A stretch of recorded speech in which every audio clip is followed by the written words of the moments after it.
نحمدہ و نصلی علی رسولہ الکریم۔ ایک سوال اسلام آباد سے ہمارے پاس آیا کہ کاتبین وحی کی تعداد کتنی، کتنے صحابہ کرام علیہ رضوان وحی لکھا کرتے تھے؟ دیکھیں، کتابت کو جو مفہوم ہے بہت وسیع ہے۔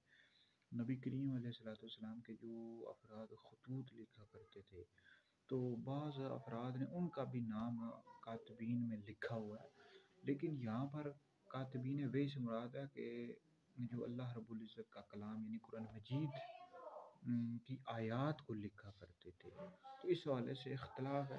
بہرحال جو مواہب الدنیا جلد نمبر 1 میں موجود ہے کہ ان افراد کی تعداد 25 تھی جو وہی لکھا کرتے تھے۔ ان میں حضرت ابو بکر صدیق، حضرت عمر، حضرت عثمان غنی، حضرت مولا علی، حضرت طلحہ ہیں، حضرت زبیر ہیں، حضرت سعد بن ابی وقاص ہیں، حضرت خالد بن ولید ہیں، حضرت امیر معاویہ ہیں رضی اللہ تعالیٰ عنہم اجمعین، اور دیگر افراد ہیں۔ تو یہ تعداد 25 بن جاتی ہے جو کاتبین وحی تھے، یعنی وحی الہی لکھا کرتے تھے۔ تو بہرحال اور بھی نام ہے، تو آپ مواہب الدنیا جلد نمبر 1 کا مطالعہ کر لیں۔